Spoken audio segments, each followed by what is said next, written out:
Hello, everyone. I'm so excited. Welcome to the weekly show of What is School For? On this show, by the way, the show is inspired by my interview with Seth Godin. I always feel like I need to give him the credit because I literally got the word from Seth Godin. So on this show, I interview leading education professionals, educators, teachers, students, parents, homeschoolers, unschoolers, traditional students, entrepreneurs, business owners, and we come here, we discuss, debate, and disrupt education. The goal is to future-proof the next generation. So before we dive into today's topic, I want to give my 8 years old a quick shout out because he got this top for me and he's watching us live in the live audience. And he used his own money from selling stuff on eBay. So I just want to give him a quick shout out. And speaking of which, we are talking about how to raise successful people. And we have the best guest of honor join us live, Esther Wojcicki, known as the Godmother of Silicon Valley. I am a huge fan. I can barely contain my excitement. I'm trying to not sound so crazy, but Esther is a teacher, is an award-winning educator, spent almost 4 decades in education, and she's the CEO of Global Moonshots and also the founder of Palo Alto High Journalism, and is also a faculty member at Singularity University, which is another thing I'm a big fan of. And Esther has 2 really popular books on parenting and education. One is How to Raise, you can't really see that, How to Raise Successful People, and which is the book that we are going to discuss today. And I love the book, and amazing book. And the other one is Moonshots in Education. So you are going to walk away from today's interview with a much better understanding of some of the old practices in education that need to be disrupted, how to educate our children in the 21st century. And we are also going to discuss Esther's trick method that she used to raise 3 very, very, very successful children. One of them is the CEO of YouTube. By the way, we're also live on YouTube. And the other one is the CEO of 23andMe. And the third one is a doctor who is trying to solve the obesity issue. I love that. And so I am so excited. We have people from the US, from Australia, from Brazil. Amazing. So let me know in the comment section where you are joining us live from. And without any further ado, Esther, welcome to the show. Oh, thank you so much for that enthusiastic, fantastic introduction.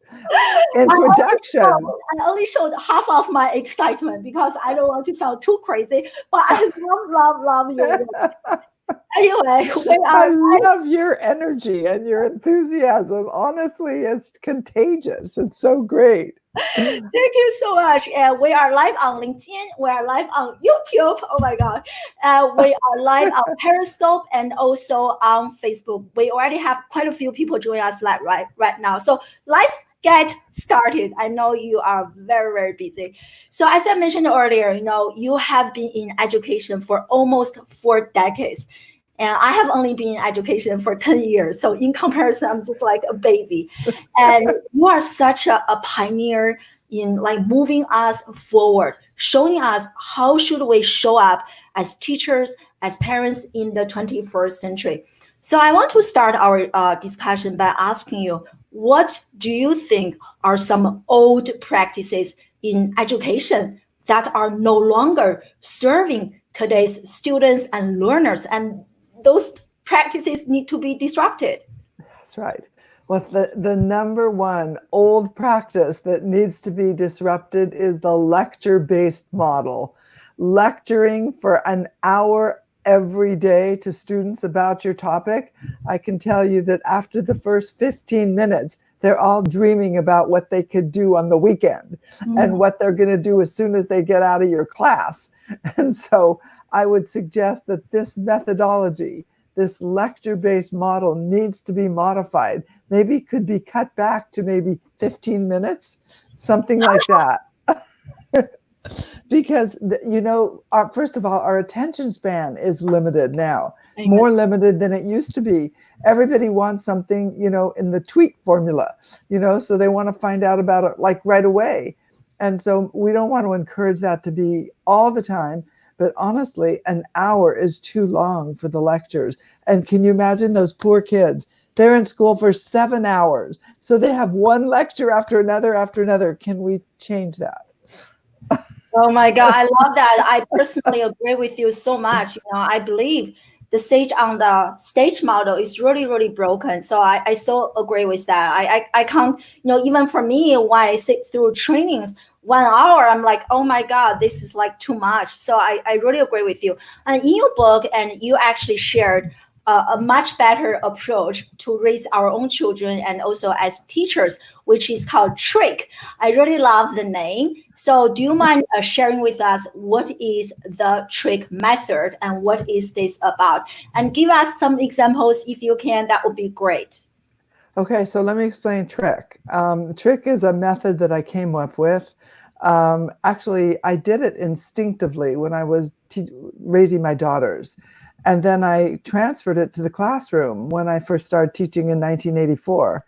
And, for a long time, I didn't really understand what I was doing, because a lot of times people do things and they're like, it's gut reaction, and they don't really understand what they're doing or why it works or so forth. Why do people react this way to me? Why don't they react to other people? There's all kinds of issues. So it took me a while to figure it out and to come up with the acronym. And I did that when I was writing my books, because I had to come up with some way that other people could understand it. And because I was getting these questions all the time, and the questions were like, why are your classes so big? Why does everybody want to be in your class? And I was like, well, I don't know. And are you just giving them a lot of pizza every day? And I was like, well, that would be really simple if I could just do that. But no, it's not pizza. And so Trick stands for trust, respect, independence, collaboration, and kindness. And so what I do is I trust my students. I respect their ideas, no matter how wacky they are, because some of those wacky ideas turn out to be good ideas. I give them a lot of independence to work on projects of their choice that are related to the curriculum. I collaborate with them on all rules for the class. So the way the class runs is not just based on what I think, it's based on what they think too. So it's a collaboration. And then I treat them with kindness, because everyone makes mistakes. Everyone needs to be forgiven. Everybody needs things, the first thing they have to do is forgive themselves for making a mistake. And so I work on that. And one of the ways that I work on forgiving yourself for making a mistake is I don't grade on the first attempt. I give kids an opportunity to revise and revise and revise. So I'm doing journalism now, but I have taught English, I've taught social studies, I've taught science, and I've taught math. And it works in all those areas. Revision, people learn when they make mistakes and then they do it again. And that's what school is all about. I mean, if you don't make any mistakes, my question has always been, well, why are you in school? Perhaps you shouldn't be here, if you already know everything. So that's what the Trick method is. And it works really well in parenting. It works really well in school. And it also works really well for managers and leaders in the corporate world. I love that. I would love to hear some examples, because in the book, you mentioned quite a few, like some students, they took your class, but they were really struggling in other classes. But because the way you are teaching is very different, and they thrived. So I wonder if you can share an example, or like from your own classroom or with your own children with us. So, yes, I do have examples. I'll give you an example from my classroom. So years ago, I had a student who was put into my class. The programs just put people in classes, and they used to track the classes. So they had a high level, medium level, low level class, and it was track ABC or something like that. And this student was in my class, was in a top class, A-level class, and it took me about 2 weeks of his work and so forth, to realize he was in the wrong class, that he really belonged in the lowest class, not the upper class. And so I wanted to move him to the lower class, and I talked to him about it. And by that time, he'd already bonded. He was like, not going anywhere. I'm going to stay here with you. It's like, oh, okay. Well, I said, if you want to do that, you have to spend every day after school working with me, because I have to help you catch up. Can you believe it? That kid did that. Because what it was to him is that I believed in him. And I think that that's what so many kids need. They need someone they respect, who believes in them, who's willing to help them. And this is a pretty big success story, because this kid then ended up graduating and getting a full scholarship to college. And he never would have gone anywhere if he hadn't found this just one person who could have believed in him and helped him. And so that's what I try to remind all teachers, let's not be so judgmental. You never know. Kids are like, they're like flowers that are blooming, and you don't know exactly how they're going to bloom. And so that's one example from my class on, believing in kids. And from my own, bringing up my own children, my number one goal when they were born was to teach them to be independent and believe in themselves. And they learned that really early on. I mean, at times when most kids weren't doing anything, I always thought that things around the house were ways to teach kids to, to be helpful and to feel like they're part of the team and to believe in themselves. And so early, I mean, my kids were 2 years old and 3 years old, and they could get up in the morning and fix their own breakfast. And this was kind of somewhat of a selfish thing from my perspective, because it gave me an opportunity to sleep for another hour. And but it also gave them this opportunity to feel really empowered. They knew how to pour cereal out of a box, how to get the milk out of the refrigerator. I put it in small containers. And then to turn the TV on, they watched Sesame Street or Mr. Rogers. And so I would come downstairs, and they were happily eating breakfast and watching Mr. Rogers. It's like, what else could I ask for? And so my theory has always been to collaborate with my kids. Whenever we had an issue, we always worked together. I took them shopping. They would always help me make decisions about what to buy, even when they were really little. So that is where the trust and respect comes. I respected their ideas, no matter how wacky they are. And well, of course, they weren't dangerous ideas, but I gave them a lot of opportunity to be heard. Everybody wants to be heard. And that's the same thing in my classes.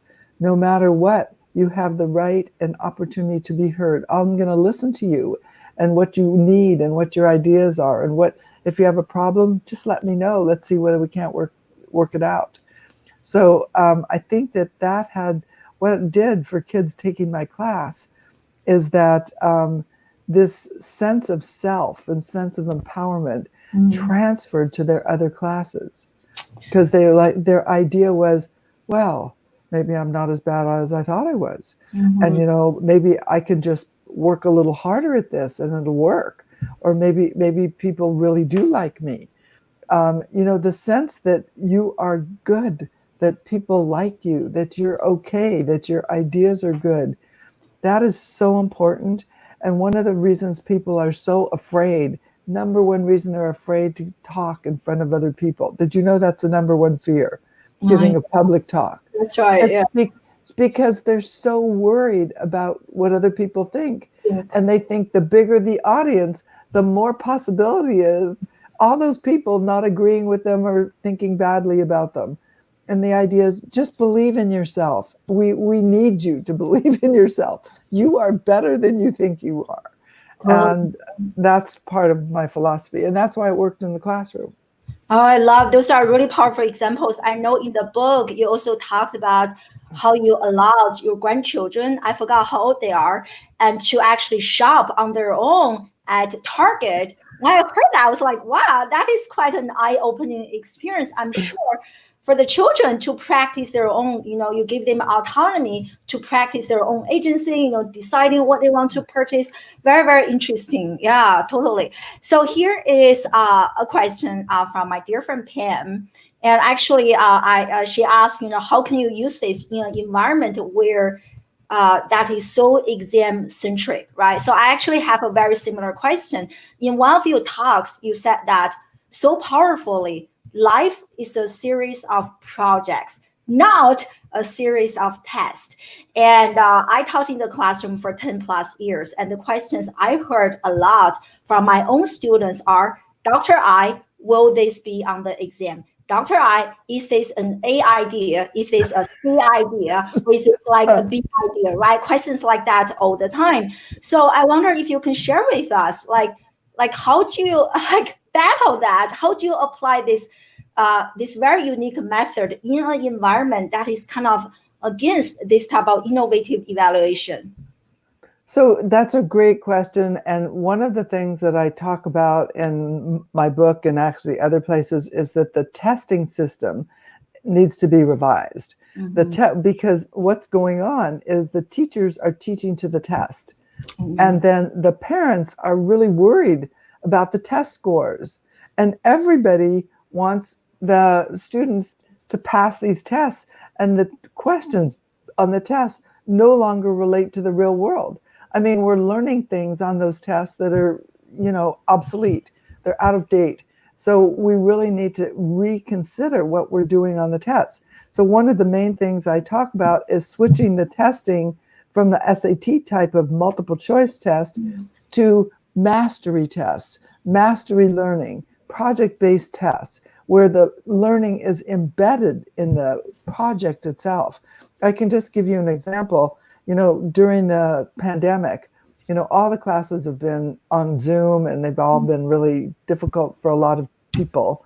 And what I decided to do, actually, I didn't really decide, it was a collaboration with the students.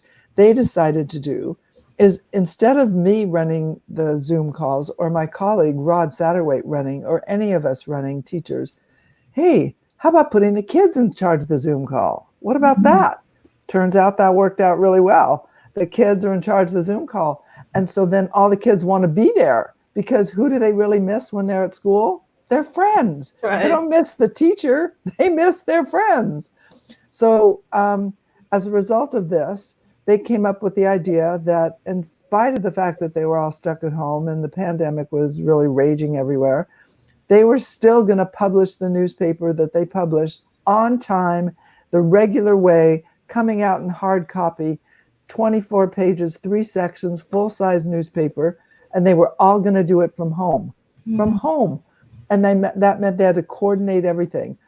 This was not my idea, I can tell you. It was a lot of work. Their idea. They collaborated, they coordinated, and the paper came out. Can you believe that? Beautiful paper on the 29th of May, a graduation issue.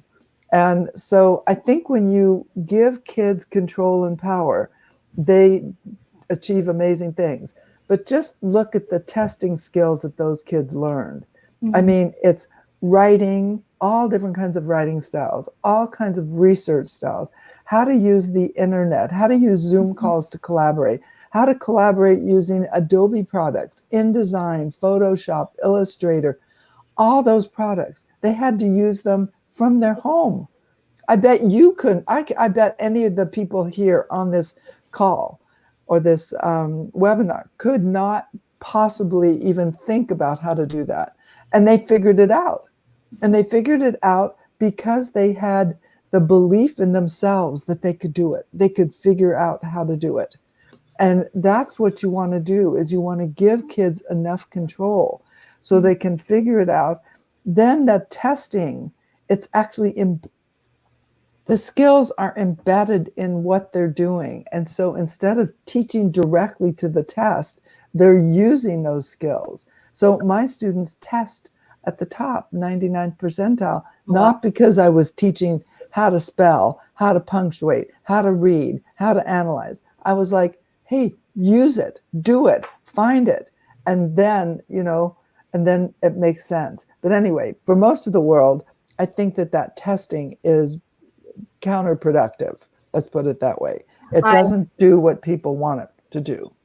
Oh, I so agree. I actually did some research, and I will share this. I will share my screen in a second. So actually, many parents I talk to, they think that, oh, academic performance is the only thing that my children need to be future ready. But like so much research has shown that, like, for example, this article, like GPA is actually universally correlated with our children's ability to innovate, to be creative. Like this one I found is really interesting. Google executive saying that they mean nothing, right? So it's really interesting when you see studies like that. And then when you go back, I can share the links in the comment section if everyone wants to check them out. And then when you go back to the classroom, like big gaps, right? So why do you think that is the case? Well, so let's look at who's involved in the testing. It's called Educational Testing Service. It's a for-profit company, and they're trying. They don't want to lose any money. Like nobody wants to lose money. And so just this spring, the AP test couldn't be taken because of the pandemic. But they didn't want to lose their money. No, they're not going to give you back. You paid that. We're going to keep it. So then they arranged some kind of an online modified test so they could still keep your money. I mean, it's a business. That's one of the things. And they don't want to let the SAT and the PSAT and the LSAT and all these tests just check out how much money they are making. It's a huge company. So that's one of the things we're running against. And so that's why Mastery Connect Consortium, the Mastery Consortium that's trying to change the testing, they need to have a little bit more support. They also need to make money so more people will take their tests.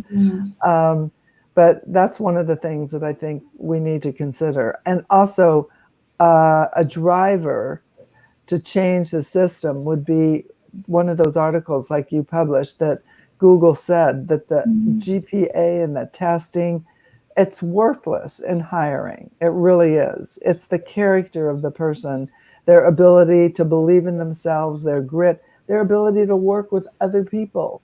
Those social emotional skills, oh my God, they're so important. And, you can't teach social emotional skills to a 30-year-old, but you can teach them to a 3-year-old. And so that's what you should work on. And that's what you work on when they're small children, age 5 to 12. Social emotional skills. That's so important. I so agree. Again, another talk that you gave, you talked about this, which I so agree, which is as AI and technology become more and more prevalent, there is actually an increasing demand for human skills. And I think it is so true. I mean, I have worked with people who are really smart on the IQ side, like, for example, coding technology, but they're so bad on the EQ side. I can't work. I cannot collaborate. They're horrible to work with. No, that's right. Everybody knows this. The whole world knows this. So why don't we focus on social emotional skills? Empathy, compassion, kindness, all those skills are so important today. And the skills that you were talking about, the skills are just basically learning that you can learn. And, those skills are much easier to learn. It's much easier to learn how to punctuate than it is to teach somebody how to be a compassionate person. Yeah, I so agree. Yeah. So I definitely have more questions related to soft skills. But I see that I'm trying my best to catch up on everyone's question, everyone. So just be patient with me. I see that we have a few questions related to homeschooling coming up, given that everyone is homeschooling right now.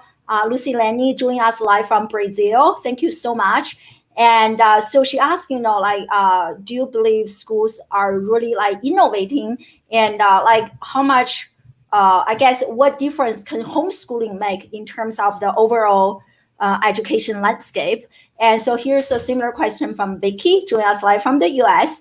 And so she asked, how will the stay-at-home mandates from the COVID change the entire educational system? And in terms of how children learn, our children, they are thriving with homeschooling and they love it. We do lots of projects, personalized learning.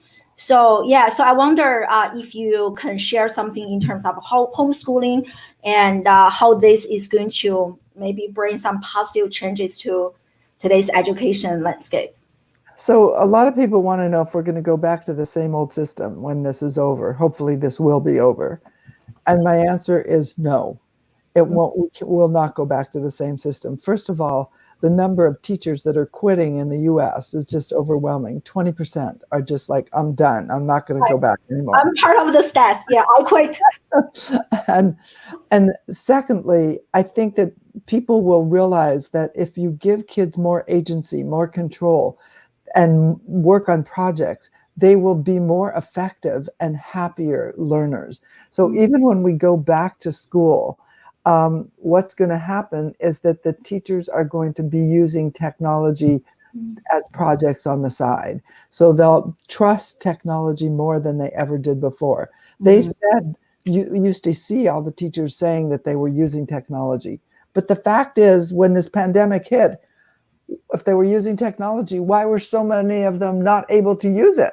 I think it was kind of a joke. It wasn't true. But now they are using it. And I think one of those questions is, are we really going to change? Is the innovation really going to happen? Well, before we were talking about innovation in education, but now we are forced to be innovative. And that's very different than it was before, because there is no way that you cannot change, because the whole system has forced you to change. And with regard to homeschooling, one of the number one drawbacks of homeschooling is that there's not a lot of social interaction, because the child is together with you or together with their siblings, and not a lot. So one of the main things that school does is provide a place for social interaction. And that is so important for kids in learning social emotional skills. I mean, how excited they are to see their friends. You can have a huge party for them with adults, and then a little event for friends, and they'll only want to go to the little event because the friends are there. That's right. So I think that school will change. I think there will be, first of all, will be more technology involved, hopefully more project learning involved, more self-learning, because what should people be learning? What should you be getting out of this education system that we have? You should know how to be a self-learner. You should know how to go online and find the resources that you need, how to judge whether they're credible resources or not credible. You should be able to pace yourself, how to time how long it takes you to do things. All those skills are so important as a self-learner. And so I think parents can continue to do some of the self-learning at home, and the homeschool people can continue. I think it's very effective. But we still need those schools, because we still need kids to meet other kids. We need a social place. Maybe it won't be called school, but it's going to be called something where they all get together and then work on a project or work on something together. Yeah, I love this. And by the way, just my friend Rich Carr joined us live. They have also unique brain-centric design method, and they call it like learning space. I think we still need kind of that learning space, and where students can still socialize. Because yesterday I had a conversation with another amazing educator. I learned that like based on her research, actually, if our children are just watching like pre-recorded videos, like many of the online learning platforms do, we are actually not helping them developing important 21st century skills, such as collaboration. I know you are a big advocate of this, which is so true. Like my 8 years old, and when we give him those, like, even Khan Academy, those pre-recorded videos, he told us, "Mommy, this does not work. I love collaborative learning, and this is so boring. It is not engaging." So I really agree. I think we have to figure out a way to allow children to do that type of like self-paced. By the same time, there is that whatever we call it, learning space, school for children to engage in social interaction. That is really powerful. Thanks for sharing that. Yeah, I think that is a great point that many parents, including myself, the early days, I didn't realize that. Yeah. So I just saw you had a question from somebody who said, does work it out mean a challenge? And honestly, I do think that is a challenge. We help our kids too much. And, they can actually work it out. They can work it out sometimes much better than you can. And one of the things that I talked about early on in this pandemic is that every single person, if you have a child that is 8-year-old or older, you have like a little tech genius right there in the house. And, let them help out. They can figure out this stuff like in a flash. And then they can teach you. I mean, I just want you to know how many of these parents that are watching can use Snapchat, or how about, can you make a TikTok video? Or, there's all these things that kids can do, the gaming platforms. Maybe we don't want them to be on gaming platforms for a long time. But one of the things I did with my grandchildren, you want to be a gamer? That's a great idea. Whatever you want to do. Hey, you're going to have to build a gaming computer if you want to be a gamer. Can you believe this? From scratch, 2 of them have already built from scratch their own gaming computer. I mean, can you imagine all the learning? And one of them is 10, and he's already done doing that. So I think what you want to do is, if they're gaming all the time, say for every hour you game, you spend an hour learning how to program games, how to build games. And they're not against it. They like that idea. Yeah. So, there's a lot of stuff online, coding, teaching them to code, even learning a foreign language today. It's so much fun. I mean, there's so many language platforms out there. And kids can learn a language if that's something that is important to you or needs to be part of the curriculum. There's a lot of opportunity for self-learning challenges that kids can work out themselves, and if you don't work it out yourself, you don't feel empowered. Sorry to say that. Yeah, I mean, it is so true. I mean, after even hosting this show for quite a few episodes, I learned a lot from other parents, educators like yourself, very successful. And they mentioned that the question they ask their children a lot is, can you figure this out? So I love it, how you are like, hey, instead of always consume, actually create. So I love that. I also, you want to say something? I just want to say, figuring it out is one of the most important things. Don't take that opportunity away from kids. And if it takes them a long time to figure it out, let them do it. Oh, that's so true. Oftentimes, as a teacher, I notice I'm guilty of this myself. I tend to say too much because it is easier. If I just show you ABC, it's so much easier. I just need to really hold myself, pause, stop, and let our children figure it out. So I love it. So going back, I see this question. I just saw it from Pam. She was asking, going back to what you mentioned earlier regarding creating that social atmosphere for our children. So what is your answer to her question? Can we build a social infrastructure into our communities so they don't have to go into a silo to be social? What do you think? I think it would be great if we could do that, build an infrastructure into our communities where they can go. I mean, one of the things I'm trying to do in California is to develop the idea of having WeWork spaces in the schools. And this would be a place where kids can go and work together on whatever it is they want to work on. And I mean, it is kind of amazing what they can come up with if they're given this opportunity. Yes, we should build this into our communities, just a social space. I mean, sometimes the libraries today have turned into places where you just find books, to places where you can actually have something to drink, you can access a computer, you can work with your friends. It would be great if the libraries could transition to the 21st century and not just have books, be a social gathering place for communities.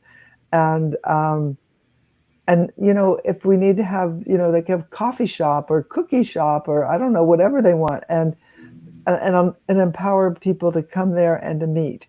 And as soon as this pandemic is over, which I hope is over like very soon. I hope so too. But I really love this WeWork idea. I so agree.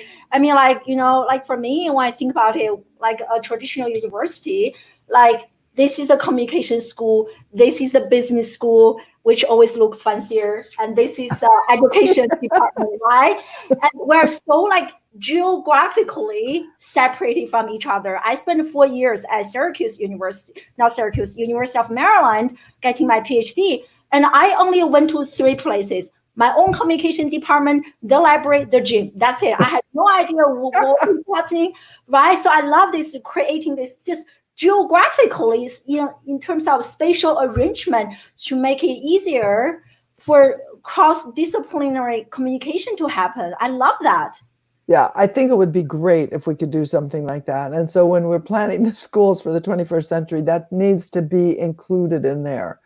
And, we don't have to rebuild the schools. We just have to redesignate some of the places that are already there as WeWork spaces or spaces where we can have invite people like you, educators who are actually in the classroom to design like school, not just like architect or developers, but actually people who are on a daily basis intimately like interacting with our students. And so I saw another comment regarding, we were talking about earlier, like exams, standardized exams, we know that that is bad. But for quite a few parents that I talk with, and even like students, they are already so used to the old way of thinking, right? So like learning means getting an A. So what are some ways that we can help them like get out of that state of being, that state of mind, and to actually, I see another question, to cultivate them, intrinsic desires to learn, to make them become self-motivated, not always based on reward or punishment, but actually show up as a passionate, ready to learn, an eager learner. The number one thing that drives learning and passion is interest in something. Interest. And so my theory with my students, and I have 700 students in this media arts program, 10 different publications. And what drives that is whatever those kids want to write about, whatever they want to do. And there was one year, it was in 2012, that I had a group of students who wanted to write about how to braid your hair. I was like, okay. And then, okay, that was the first thing. And the other thing they wanted to do is write about innovative recipes that they were going to bake at home and then try, like putting things together. Look, I said, if you really want to do this, that's fine. You want to start a magazine based on braiding hair and cookies? Mm-hmm. Okay. I'm not sure anybody's going to read it, but if you want to try, be my guest. So the number one way to do that, the platform, they know how to do that, but they have to raise the money. They know how to raise money too. I also teach how to get advertising and all that. They put together a magazine, and I said, after it came out, it's like, I hope somebody's going to read this. It was the most popular magazine on campus. Mm-hmm. Can you believe that? Mm-hmm. It was shocking. Everybody else wanted to have it. So today, this magazine won Gold Crown Award from Columbia to 2020. It's been in existence for 8 years or so. And, so who knows? They expanded from that to fashion, and then to, how to take care of your pets. I mean, I don't know, whatever they wanted to do. But what I had succeeded in doing is capturing their interest. Mm-hmm. And so what I think is important for everyone is to remember that all I had to do is get them interested in that one thing, braiding your hair. Mm-hmm. And then from there, I could expand everything. And some of them today, college graduates working in social media. So there. I love it because it is so true. I think oftentimes when we think about learning, we work so much on our brain, our head, our mind. I think we are missing the heart. We also need to work on the heart. When the heart is ready, they are like motivated to learn, like make it really. Yeah. Yeah. Everybody says things like, oh, my kid, all he wants to do is stay in bed and do nothing. It's like, those are the kids that are really, everything that they've tried before, they met with no. So honestly, say yes, try that. It works. It just really works. Yeah, reminds me of what you just mentioned. Reminds me of my interview with Duncan Wardle, who serves as the former VP of innovation at Disney. He said that don't always say no because, but instead say yes and yes and. And I love that. Try that at home. Yeah, which is really powerful. Try that. Yeah. Yeah, so here's a question, kind of follow up on what you mentioned earlier from Kimberly. She asked if you can explain this WeWork space idea. And she's also a teacher herself. And for her classes or maybe for online classroom, and do you have some ideas you can share with us? Because I love this idea myself. So to do it in a classroom, what I do is just divide a certain part of the classroom. This is the WeWork space. And, when you're ready to go into the WeWork space, this is, where it is. Mm-hmm. And I actually did that in my classroom multiple times where I just devoted the back part of the room was a WeWork space. And, you were in charge of your own self and your time and whatever you were doing there with your friend. Mm-hmm. But to do it online is a little bit more complicated. But what I would do is allow kids to do what my students did with the Zoom calls. They had their own Zoom call. Thank goodness they invited me, because otherwise, this wouldn't be, because it's supposed to be part of the school. I'm supposed to be doing it, right? At least I'm invited. But I would have them set up some kind of an online call or space where they can work together. One of the best learning programs out there is actually Minecraft. I don't know if you played with Minecraft, but what is great about it is it's collaborative. Yes. The kids are doing it all online. And so whenever you can find any more projects like that are online, where kids are working on it together, that's going to be much more effective. So I'm working with some former students right now on a platform that we're developing. These former students are super smart, and they're already been in business. They're like in their 30s and 40s. And we're trying to develop a platform where kids can do exactly that. Projects, working together, kind of Minecraft on steroids, and with more things for kids to work on, not just building from, virtual Legos, but other projects. Oh my God, I have goosebumps. This is so exciting. Yeah, I'm actually really excited, and I'm excited about the students. These are people that, my students stay in touch, which is great. And, I have like thousands of them at this point. And so that whenever they see some idea that they think is a good idea, oh my God, they're like, I want to come back and help you do this. And how can I help? And what can I do? And I was like, well, don't quit your job yet, but please, let's see if you can do it on the side. And then maybe later we can do it. Anyway, these people have already quit their jobs and now they're working on this. Incredible. Like, I love how I watch so many videos from you, and I love seeing the open space environment. And oftentimes, if I don't know you, I couldn't even tell who is the teacher, who is the student. Everyone's like in the same space working on definitely not like a traditional classroom, the teacher, they sit on the stage, you can literally tell, and then like rows of students. So I love that. I think you have done such a great job at creating this very safe space for students to learn, to share their frustrations, to make mistakes. And I think that is something we all need to strive to create, that safe learning space, regardless at home, like at school or like at home, right? Like give our children that space. So I really love that. Yeah. And I can't wait. My son, he is a big fan of Minecraft. So actually yesterday I had a conversation with a parent, and he said that like his children are always like, doing the boring schoolwork and can't wait to finish the boring schoolwork so that the children can play Minecraft. And, like, I think a better conversation we have is, can we make Minecraft an educational platform? Did I just lose her? I think I just lost. But this has been maybe her phone is dead or something. But it's interesting, right? Talking about Minecraft, and so the conversation I had with the parent yesterday, and I was like, why can't you make Minecraft also an educational component? Do some learning, and Esther mentioned, some coding and some learn to design, learn to create games. I think that's very, very interesting, very interesting. And am I just me talking, or okay? So just hold on for a second. I think she's trying to things to do in order to raise successful people. And I don't know what happened. This is now how we are supposed to wrap up. But let's wait for a few minutes and to see if she's going to come back.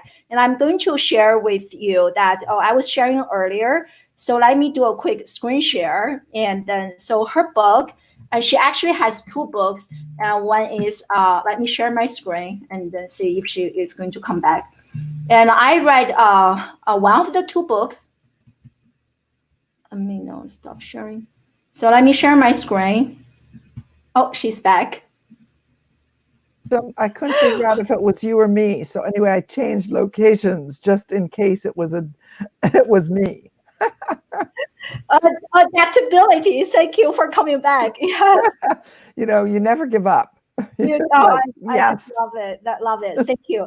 So here is another question. And so from Vicky, what are your top 3 things to do in order to raise successful children? I mean, like, one of your daughters, CEO, 23andMe, and a doctor, like, really amazing. And your own students, so many of your own students, they are also, as you mentioned earlier, very, very successful industry leaders. So share, like, what are the top 3 things that you do or you facilitate in order to help them grow to become so successful? Well, I think the number one thing is giving them independence, teaching them to be self-reliant. It's so important because when you're doing that, it's not like you're trying to make them work more, or, sometimes people, they project onto their kids things that really are not what the kids are thinking. When you give kids an opportunity to do something even as simple as, make the dessert for the dinner tonight, what you're doing is saying to them, I believe that you have those capabilities, that you can come up with something good. And, why don't you try? Usually they make a mess in the kitchen, but so who cares? But I think number one is giving them a lot more responsibility and independence. I love that. Like, you mean, again, everyone should check out the book. Let me share the link. You give so many examples in the book that I feel really inspired. So we only have a few minutes left, and I want to talk about, we discussed some issues. And one thing you did mention a little bit is, like, what are some of the skills that we need to teach our children today? You mentioned the collaboration already, but you have this 4C that we need to teach our children today. So I wonder if you can, explain the 4Cs to us. So let me tell you what the 4Cs are. The 4Cs are, first of all, collaboration, communication, critical thinking, and creativity. Those are really important. You cannot be creative if you aren't willing to take a risk. And when you take a risk, you are vulnerable. And so vulnerability is what most people are afraid of, because they're afraid that they're going to be, criticized, which is part of why I say you need to be kind, because these kids are taking a risk and they're going to make a mistake, but then they'll stop again and they'll redo it. And so it's all part of the same system. So you give them independence, you let them collaborate with each other and with you if you want, and treat them with kindness. No matter what. It's so important. And then that's where the creativity will come. Critical thinking is basically, can you differentiate one important fact from another? That's what I teach when students gather all this information, and then they have to write a story. And then when they're writing that story, the question is, what is the most important information that you have gotten? What is the most important information of all? And you have to figure that out. Is it when that person was born? Do we really care when they were born? Or is it what they're doing today? Is it the things they've said and what they're doing? And so just practicing that is always helpful. And let's see, communication is also the key. Everybody wants to know how to deal with their teenager. Number one thing, keep channels of communication open. Keep those channels open, because otherwise, and don't be so willing to tell them that they did it wrong, because then they're not going to tell you. They won't talk to you. There's the traditional teenager comes home and parents says, "So how was school?" And the answer, "Oh, fine." And they go in their room and close the door.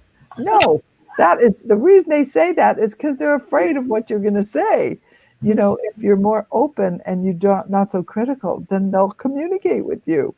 So you want oral communication, you want written communication, you want communication online. You want them to know how to communicate most effectively in the world, because communication, it's everything. I love that. I remember in one of the interviews, I think one of your daughters actually mentioned, and they went to an event or something, and they were surprised to discover that they were the only children who openly shared everything with you when they were younger. So I was like, wow, that is really interesting. It made me reflect on my own parenting approach and how well am I communicating with my own children, especially as children become older, become teenagers. So yeah. Right. You just want them, you always want them to think you're on their side, that whatever it is that's going on, you're going to help them. And if it's something negative, you're going to help them get out of it. If it's something positive, you're going to support them, whatever it is. And that example you were talking about earlier, it's one of the most popular examples in my book. I just wanted to finish up with this. It's when I let my 2 8-9-year-old grandchildren go to Target by themselves. I dropped them off and I said, "Who knows best what you need for back to school supplies? You. So I'm dropping you off and you're going to go shopping. And when you're done, call me and then I'll bring the credit card." That was the example in the book that everybody was like most shocked about. It's because I trusted them. I believed in them, and I never thought of Target as a dangerous place. As a matter of fact, I don't think most stores are dangerous places. So it's okay to give your kids that kind of independence and that support for coming up with some ideas that are theirs. I'll tell you, they'll be so appreciative. Yeah. They will really, and then they'll thrive. So those are the things that I want to make make a point about. And then with regard to this WeWork space, hey, maybe you can make WeWork spaces for your families, places where kids can work independently on their own projects. Or maybe it could be part of a community space. If we can't all go back to school, maybe we can have some place in the community where kids can go and work. Yeah, I love it. I love it. Yeah. And I'm going to implement that. Even like, on Zoom, if you have a large class, there are so many breakout rooms. Why can't you make a breakout room, like just like a brainstorming, a WeWork space, right? And people can just come hang out, sharing their ideas openly. That's right. It's a WeWork space for this Zoom call. Who wants to go into the WeWork space? And then whoever wants to go can go. And then that WeWork space is led by the kids. Yeah, exactly. I love this, the first C, like again, in the book and also in many of your interviews. So right now we're talking about the first C's, the trick method. Not only do they work at home, homeschooling, parenting, or at school, but also in the corporate environment, right? So I think, the implication is like endless. Yeah. Yeah. That's right. I see you have a viewer that says, sounds like the 4 C's could be used in the American society today. Yeah. Yes, for sure. Somehow they managed to miss that in school. And so, yes, they should use that. Yeah, like my friend. Yes, and in Brazil. Yes, for sure. Exactly. So true. And we only have about 5 minutes left. I want to spend some time talking about you actually have another book, which is Moonshots in Education. You are actually also the CEO of Global Moonshots. So I'm going to share the screen in a second, but share with us, what does Moonshots in Education mean, and what does your organization do, so we can help be a part of it, or like learn from it and then support the movement. So what my first book did, Moonshots in Education, it was targeting teachers. The Moonshot is basically based on JFK's talk, John F. Kennedy's talk, 1961. We need to get to the moon. It's a moonshot. I know it's really hard, and I know it's really difficult and looks like impossible, but if we all work together, we can do it. And so that is one of the number one goals. We need a moonshot in education, and because we need to change education. And the sooner we change education, the better everybody is going to be worldwide. And so I've tried to start a movement. That's right. It's a movement for all people everywhere to be part of this movement, to change education, to provide WeWork spaces for kids, to give them independence, to treat them with respect and kindness. It's so important. So yes, feel free to sign up on my website, globalmoonshots.org. And the goal is really to spread this worldwide. And exactly. So the link is on the screen. Check it out. Yeah. Global Moonshots in Education. Yeah, I mean, what you just mentioned reminds me, earlier you were talking about flowers. One of my favorite quotes is, when the flower is not blooming, do not blame the flower. Look at the environment in which the flower is growing. So I think that can be applied to the corporate environment, to our education environment for sure, because we are so good at labeling our children ADHD, this, and that, AC, right? So I think it's like what our conversation told me today is like, it is time to re-examine the environment in which our children are growing. Yeah. Yes, that's true. That is so important. And I love this analogy. I'm going to use it. Thank you very much. Do not blame the flower. It's the environment.